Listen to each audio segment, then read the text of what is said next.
ഇന്നത്തെ വീഡിയോ നമ്മുടെ നേര് ലാലേട്ടൻ്റെ ജിത്തു ജോസഫ് സാറിൻ്റെ നേര് സിനിമ റിലീസായി വൻ ഹിറ്റായിട്ട് ഇങ്ങനെ പോയിക്കൊണ്ടിരിക്കുകയാണ്. സലാർ റിലീസായി അതിൻ്റെ ഇടയിലും കേരളത്തിൽ വൻ ഹൈപ്പോടെ നല്ല റിപ്പോർട്ട്സോടെ പോസിറ്റീവ് റിപ്പോർട്ട്സോടെ ബ്ലോക്ക് ബസ്റ്റർ അടിക്കാനുള്ള ഒരു യാത്ര നമ്മുടെ നേര് സിനിമ നടത്തിക്കൊണ്ടിരിക്കുകയാണ്.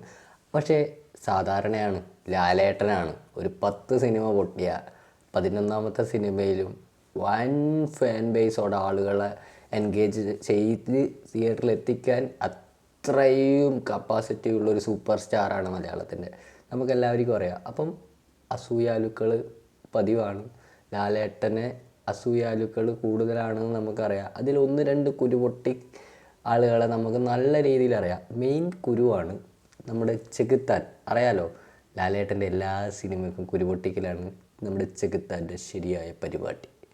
പുള്ളിക്ക് യൂട്യൂബ് ചാനലിൽ ലാലേട്ടനെ വന്നിരുന്ന് അസഭ്യം പറയുക, അസൂയ, ഇങ്ങനെ കുരു പൊട്ടി ഒഴുക്കുക, അത്രയേ ഉള്ളൂ. ഏത് പടം, അതിപ്പോൾ കുറച്ചായിട്ട് ലാലേട്ടന് കുറച്ച് മോശം ഫേസുകൾ ഉള്ളതുകൊണ്ട് ആളുകൾ ആ രീതിയിലാണെന്ന് വിചാരിച്ചു. പക്ഷേ പുള്ളി ലൂസിഫറിന് കുറ്റം പറഞ്ഞിട്ടുണ്ട്.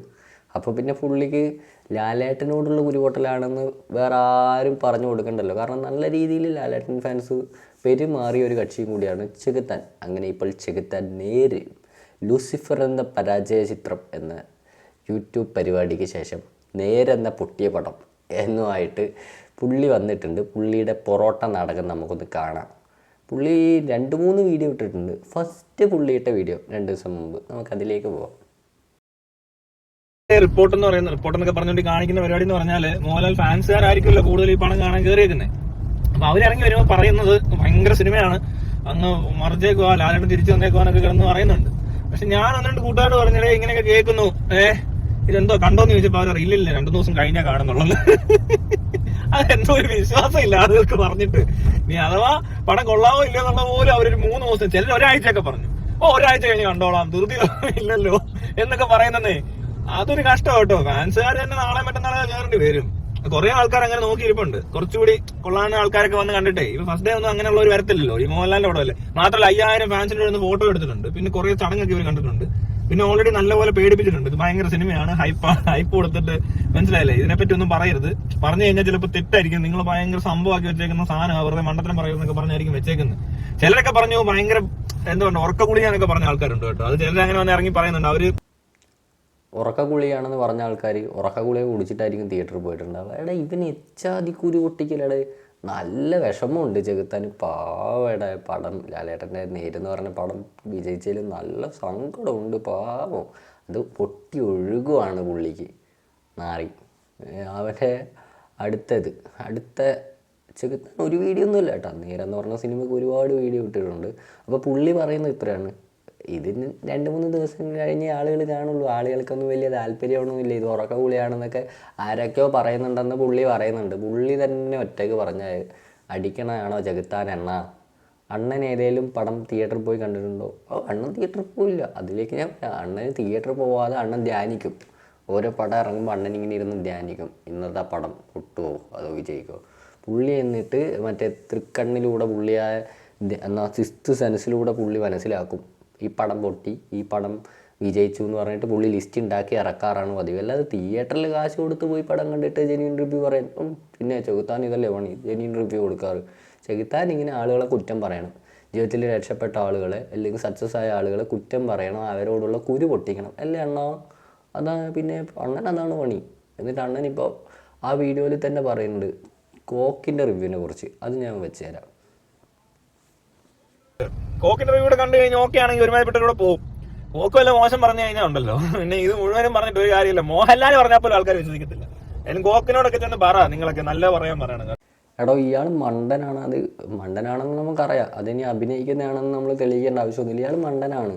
കാരണം ഈ കോക്കെന്ന് പറഞ്ഞ ആളുടെ റിവ്യൂ ഇവിടെ ഇൻഫ്ലുവൻസ് ചെയ്യുന്നുണ്ടോ എന്ന് ചോദിച്ചാൽ, ഒരു സിനിമ മോശമാണെന്ന് അയാൾ തുറന്ന് പറയുന്നുണ്ട്. പക്ഷേ അയാളൊരു നല്ല സിനിമ മോശമാണെന്ന് പറഞ്ഞാൽ ആരും മൈൻഡ് ചെയ്യില്ല. അത് ഈ മണ്ടൻ ആര് പറഞ്ഞു കൊടുക്കും? ആര് പറഞ്ഞു കൊടുക്കാനല്ലേ? പറഞ്ഞു കൊടുക്കാനുള്ള ബുദ്ധിയുള്ള ആൾക്കാരെങ്കിലും വേണ്ടേ കൂട്ടത്തിൽ? ആരൊക്കെ ഇവരുടെ കൂട്ടത്തിൽ നടക്കുന്നത് നമുക്ക് നന്നായിട്ട് അറിയാം. ലാലേട്ടൻ്റെ സിനിമ എന്നല്ല, ഇവിടെ ഒരു നല്ല സിനിമ ഇറങ്ങിയ കോക്കെന്നല്ല, റിവ്യൂവേഴ്സ് ആരൊക്കെ തലകുത്തി നെഗറ്റീവ് റിവ്യൂ കൊടുത്താലും ഇവിടെ സക്സസ് ആവും. ഇവിടെ സക്സസ് ആയിട്ടുണ്ട്. അത് ചെറുതോ വലുതോ എന്ന് നോക്കിയിട്ടല്ല. പിന്നെ സക്സസ് ആവുന്നത് മോഹൻലാലിൻ്റെ പടമാണെങ്കിൽ ഇനി കോക്കല്ല, സീക്രട്ട് ഏജൻ്റ് അല്ല, ഞാനല്ല, ഇനി റിവ്യൂ പറയുന്ന യൂട്യൂബിലെ എന്നെപ്പോലുള്ള ചെറുതും വലുതുമായിട്ടുള്ള ഇനി ബ്രഹ്മാണ്ട റിവ്യൂവേഴ്സ് വന്നിട്ട് കാശ് വാങ്ങി നെഗറ്റീവ് പറഞ്ഞാലും പുള്ളിയുടെ പടത്തിൻ്റെ രോമത്ത് തൊടാൻ പറ്റില്ല. കാരണം അത് മോഹൻലാൽ സിനിമയാണ്. അതിലെ ആക്ടറിൻ്റെ പേരെ മോഹൻലാൽ എന്നാണ്. അത് ഈ മണ്ടൻ ആര് പറഞ്ഞ് മനസ്സിലാക്കി കൊടുക്കും? പുള്ളി ഇവിടെ ഉണ്ടാക്കാൻ പോകുന്ന സക്സസിനെ കുറിച്ച് നിനക്കൊന്നും ഒരു ബോധമില്ല ചെകുത്താൻ. അതാണ് ഞാൻ ആലോചിക്കുന്നത്. പുള്ളി ഇവിടെ ഒരു സക്സസ് ഉണ്ടാക്കിയാൽ മോഹൻലാൽ സിനിമ ഇവിടെ വിജയിച്ചു എന്നാണെങ്കിൽ മറ്റു മലയാള സിനിമയുടെ എല്ലാ റെക്കോർഡുകളും അടിച്ചിടും. അത് നമ്മൾ മുന്നേ കണ്ടതാണ്. പുള്ളി റെക്കോർഡ് അടിച്ചിടും. പടം മോശമാണെങ്കിൽ അത് മോഹൻലാൽ, മമ്മൂട്ടി, ആര് ഇനി ഇത് ചെറുതോ വലുതോ സിനിമകൾ പല മോശമാണെങ്കിൽ ആരും പോയി കാണില്ല. പടം നല്ലതാണെങ്കിൽ ആരും പോയി കാണും. പക്ഷേ അത് എൽ ബ്രാൻഡ് മോഹൻലാലിൻ്റെ കൂടി ആണെങ്കിൽ പിന്നെ പറയേണ്ട ചെകുത്താനെ. പടം കയറിയും കൊളുത്തും. നിന്നെപ്പോലുള്ളവരിങ്ങനെ അണ്ണാക്ക് പിരിവെട്ടിയിട്ടിരുന്ന് വീഡിയോ ചെയ്ത് സങ്കടം മാറ്റും, ദുഃഖാചരണം നടത്തും. അല്ലാതെ എന്ത്? എന്നിട്ട് പുള്ളി ആ വീഡിയോ പുള്ളി എയറിലിട്ടപ്പോൾ തന്നെ എയറിലായി. ഇനി അത് കഴിഞ്ഞ് പുള്ളി വേറൊരു വീഡിയോ ഞാൻ കാണിച്ചല്ല. പുള്ളി വീഡിയോൻ്റെ ആളാണ്. പുള്ളീനെ കുറേ പേര് തെറി വിളിക്കുന്നത്. തെറിയിൽ ഒതുക്കിയത് ഭാഗ്യം. ഇവനെയൊക്കെ കയ്യിൽ കിട്ടാനിട്ടായിരിക്കും. ഇതിനിടയിൽ കുറെ പേര് എന്നെ ചീത്ത വിളിക്കുന്നു. ഞാൻ ഇത് കണ്ടിട്ട് പറയുന്നല്ല, ഞാൻ സിനിമ കണ്ടിട്ടൊന്നും ഞാൻ പറയുന്നില്ല. സിനിമ ആര് കാണുന്നു? ഈ പറഞ്ഞ പടമൊക്കെ ആർക്ക് കാണണം? ആ പടം കാണത്തൊന്നുമില്ല. പിന്നെ ഇയാളുടെ ജിത്തു ജോസഫിനെയൊക്കെ പടം കാണാൻ പോകല്ലേ? അതൊന്നും നടക്കത്തില്ല. പിന്നെ ഈ കണ്ട കാഴ്ചകള് പിന്നെ ഇവിടെ പറഞ്ഞിറക്കുന്നത്. പിന്നെ ഇപ്പൊ കോക്ക് വന്ന് പോസിറ്റീവ് റെസ്പോൺസ് കൊടുത്തിട്ടുണ്ട്. ഈ ജയിലറിനകത്ത് മോഹൻലാൽ വന്നത് സൂപ്പറാ, മോഹൻലാൽ അന്ന് തിരിച്ചു വന്നതാ, പിന്നെ ഒന്നുകൂടെ പോയിട്ട് വീണ്ടും വരുന്നതാ എന്നൊക്കെ കിടന്ന ആൾക്കാർ പറയുന്നുണ്ട്. അതുപോലെ മോഹൻലാൽ ഏത് പടം ഇറങ്ങിയാലും ഈ പറഞ്ഞ പോലെ തിരിച്ചു പോയ ആൾ വന്നിട്ടുണ്ട് കേട്ടോ. അവിടെ എവിടെയാ ഇപ്പൊ വന്നതേ ഉള്ളൂ, ഇനി ഒരു വരെ കൂടി വരേണ്ടി വരും എന്നൊക്കെ പറയുന്നത് പരിപാടി നടക്കുന്നുണ്ട്. പക്ഷെ ഇനിയിപ്പോ ഇന്നും നാളെ മറ്റന്നാളോട് ആകുമ്പോഴത്തേക്കിന് എന്താ സംഭവിക്കാന്നുള്ള പോലെ ഇരിക്കും ഈ സിനിമയുടെ ഒക്കെ കാര്യം. അല്ല, അതിനിടയ്ക്ക് വേറെ കുഴപ്പം, ഇവർ ഈ പറയുന്ന പോലെ ഇപ്പൊ റിവ്യൂ പറഞ്ഞതുകൊണ്ട് പടം വിജയിച്ചെന്ന് ആരെങ്കിലും പറഞ്ഞു? കോക്കിന്റെ റിവ്യൂ ഇട്ടതുകൊണ്ട് പടം ഹിറ്റായി എന്ന് ആരെങ്കിലും പറയുന്നുണ്ട് ഇവിടെ? പുള്ളി അടുത്തത് പുള്ളി തിയേറ്ററിൽ പോയി പടം കാണാറില്ല. ആര് പോയി കാണാനാണ് ഈ പടങ്ങളൊക്കെ? എന്നിട്ട് റിവ്യൂ എന്ന് പറഞ്ഞിട്ട് പുള്ളി വന്നിട്ട് തൊലയ്ക്കുന്നുണ്ട് ഇവിടെ വന്നിട്ട്. എന്താണ് ഈ കൊണയ്ക്കുന്നതെന്ന് പുള്ളിക്കും അറിയില്ല, പുള്ളിയുടെ അതിനുള്ള ബോധവും ഇല്ല. പുള്ളിയുടെ കൂടെ നടക്കുന്നവർക്ക് ഒട്ടും ബോധമില്ല എന്ന് എനിക്ക് തോന്നുന്നത്. അല്ലാതെ ഈ കൊണക്കൊക്കെ വീഡിയോ ഷൂട്ട് ചെയ്ത് കൊടുക്കുമോ? ഇനി അടുത്തത് അശ്വന്ത് കോക്ക് പടം ഭയങ്കര ഇഷ്ടപ്പെട്ടു, റിവ്യൂ പോസിറ്റീവ് പറഞ്ഞു. അപ്പോൾ പുള്ളി നേരെ തിരിഞ്ഞ് അശ്വന്ത് കോക്ക് പോസിറ്റീവ് പറഞ്ഞതുകൊണ്ട് മാത്രമാണ് ഈ സിനിമ വിജയിച്ചത്. എടോ, ഈ സിനിമ വിജയിച്ച് ഫസ്റ്റ് ഷോ കഴിഞ്ഞപ്പോൾ ഈ പടം സക്സസ്ഫുൾ ആണെന്ന് ആളുകൾക്ക് മനസ്സിലായി. ഇനി അശ്വന്ത് കോക്കിൻ്റെ റിവ്യൂവിനൊന്നും ആരും കാത്തു നിന്നിട്ടില്ല. അത് ഈ മണ്ടനെ ആരും പറഞ്ഞ് മനസ്സിലാക്കി കൊടുക്കാനാണ്. ഇനി അശ്വന്ത് കോക്ക് റിവ്യൂ പറഞ്ഞു നല്ലത്. അശ്വന്ത് കോക്ക് ഇനി മോശം പറഞ്ഞാൽ അശ്വന്ത് കോക്ക് കയറി പോകാന്നല്ലാതെ പടത്തിനൊരു പുണ്ണാക്കും സംഭവിക്കാൻ പോലുള്ള. അത് ഈ മണ്ടനൊക്കെ ആര് പറഞ്ഞ് മനസ്സിലാക്കി കൊടുക്കാനാ? എന്തടേ അടുത്തത്?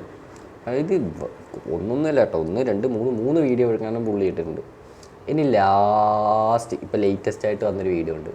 പടത്തിനെ കുറിച്ച് നെഗറ്റീവ് റിവ്യൂ ആയിട്ടില്ല, അശ്വന്ത് കോക്ക് നെഗറ്റീവ് പറയുമെന്ന് വിചാരിച്ചിട്ട് അത് നടന്നില്ല. ഇപ്പം പുള്ളി വന്നേക്കുക ഈ പടത്തിൻ്റെ സ്ക്രിപ്റ്റ് മോഷ്ടിച്ചാണ്. അത് അണ്ണൻ എങ്ങനെയാണ് വിവരം കിട്ടിയെന്ന് പറയാം. അണ്ണൻ കോടതിയിൽ വേറൊരു കേസിൻ്റെ ആവശ്യത്തിന് പോയപ്പോൾ അവിടെ ജിത്തു ജോസഫിൻ്റെ കേസ് വിളിക്കുന്നു. ജിത്തു ജോസഫ് സ്ക്രിപ്റ്റ് മോഷ്ടിച്ചാണെന്ന് പറഞ്ഞിട്ട് ഇതാ കേട്ടോ. കോർട്ടിലായതുകൊണ്ടേ സമയം കുറവാ, ഞാൻ കോർട്ടിൽ പോയിട്ട് വരാം. എന്താണെങ്കിലും ഇവിടെ ഒരുപാട് കാര്യങ്ങൾ എനിക്ക് മാറ്റാനും തിരുത്താനും ഒക്കെ ഉള്ളതുകൊണ്ട് കോടതി വഴി എല്ലാം നടത്തിയെടുത്തോണ്ടിരിക്കുക ഞാൻ. അപ്പോഴാ ഈ ജിത്തു ജോസഫ് എന്ന് പറഞ്ഞത് സംവിധാനന്റെ കേസ് എന്ന് പറഞ്ഞത്. അപ്പൊ എനിക്ക് മനസ്സിലായത് മറ്റു സിനിമയായിരിക്കും മോഹൻലാൽ. പിന്നെ എനിക്ക് പഠിക്കാൻ സമയം കിട്ടിയില്ല. നാളെ നോക്കിയിട്ട് വിശദമായ വിവരങ്ങളെല്ലാം ഞാൻ ഷെയർ ചെയ്യാം. ഇപ്പോഴത്തെ കോടതി എന്താണ് അവരെ ഉപദേശിച്ചിരിക്കുന്നതെന്നും ഇവരൊന്നും ഉപദേശിച്ചാന്നറിയാം. എന്നാലും ഇതിന് മുമ്പുള്ള സിനിമ എവിടെ നിന്നാ പൊക്കിയെന്നൊക്കെ ഉള്ളതാണ് ഇനിയുള്ള രസം. എനിക്ക് തന്നെ ഇരുന്നങ്ങ് എഴുതുന്ന പോലെ പറയുമ്പോഴേ ഓർത്തോണം എന്തോ കള്ളത്തരം എവിടെയോ ഉണ്ടെന്ന്. അല്ലാത്തൊരാലും വന്ന് പറയുമോ ഞാൻ രാത്രി മുഴുവൻ ഇരുന്ന് എഴുതി? ആരും പറയൂ? ചെകുത്താൻ്റെ കൊണേടി കഴിയുമ്പോൾ ഇങ്ങനെ തിരിഞ്ഞ് കയറണല്ലേ. ഒന്നും നടന്നില്ല. പടം റിവ്യൂ ഇട്ട് പൊട്ടിക്കാൻ നോക്കി നടന്നില്ല. കോക്ക് റിവ്യൂ നെഗറ്റീവ് പറഞ്ഞ് പ്രചരിപ്പിച്ച് അത് നടന്നില്ല. റിവ്യൂ കാണാതെ തന്നെ തിയേറ്ററിൽ പോയി കാണാതെ തന്നെ പടത്തിനെ കുറിച്ച് ഭയങ്കര നെഗറ്റീവായിട്ട് യൂട്യൂബ് ചാനൽ വന്നിരുന്ന് പറഞ്ഞ് എന്നിട്ട് എല്ലാം ഏറിപ്പോയി. ലാസ്റ്റ് ഇപ്പം വന്നിരുന്ന് പറയാം, എനിക്ക് വേറെ എന്തൊക്കെയാണ് ഇവനെ വരുന്നത് ചെകുത്താൻ തെണ്ടി. അവൻ വന്നിരുന്ന് പറയാണ് പടം കട്ടതാണെന്നും സ്ക്രിപ്റ്റ് മോഷ്ടിച്ചതിന് ജിത്തു ജോസഫിനെതിരെ കേസുണ്ടെന്നും പിന്നെ അത് അണ്ണൻ കണ്ടുപിടിച്ചത് അണ്ണൻ വേറൊരു കേസിൻ്റെ ആഗോളമായ പഠനത്തിന് വേണ്ടി കോടതിയിൽ തെണ്ടിത്തിരിഞ്ഞ് നടക്കുമ്പോഴാണ് പോലും അവിടെ ഈ കേസ് നടക്കുന്നുണ്ടായിരുന്നത്. എന്നിട്ട് അണ്ണൻ ഇടപെടാൻ സമയം കിട്ടിയില്ല. അണ്ണൻ ഇമാതിരി കേസിലൊന്നും ഇടപെടില്ല. അതുകൊണ്ട് അണ്ണൻ ഇടപെട്ടാത്തതുകൊണ്ട് ജിത്തു ജോസഫും ലാലേട്ടനും ജയിലിലായി. ഒന്ന് പോയി ഇവനെയൊക്കെ അല്ലേ, ഇവനൊക്കെ സോഷ്യൽ മീഡിയ കിടന്ന് വിരകുന്നതിൻ്റെ ഉത്തരവാദിത്വം നമ്മൾ ഓഡിയൻസിനാണ്. നമ്മളൊക്കെ ഇവനൊക്കെ കേൾക്കാൻ നിന്ന് കൊടുത്തിട്ടാണ്. കഷ്ടം തന്നെ. എന്ത് കോമൺ സെൻസ് ഇല്ലാത്ത മനുഷ്യനല്ലേ. ഇങ്ങനെ ഒരാൾക്ക് ഒരു മനുഷ്യനോട് അസൂയ ഉണ്ടാവും? ഇത്രത്തോളം ഒരാൾക്ക് എങ്ങനെ അസൂയ സഹിക്കാൻ വയ്യാണ്ട് ഇങ്ങനെ പൊട്ടി ഒലിക്കുന്ന കാണണമെങ്കിൽ അത് ചെകുത്താനെ കണ്ടാൽ മതി. ഈഗോനും അസൂയക്കും ഏറ്റവും വലിയ എക്സാമ്പിളെന്ന് പറഞ്ഞാൽ ഇതാ ഈ കാണുന്ന മനുഷ്യനാണ് ചെകുത്താൻ.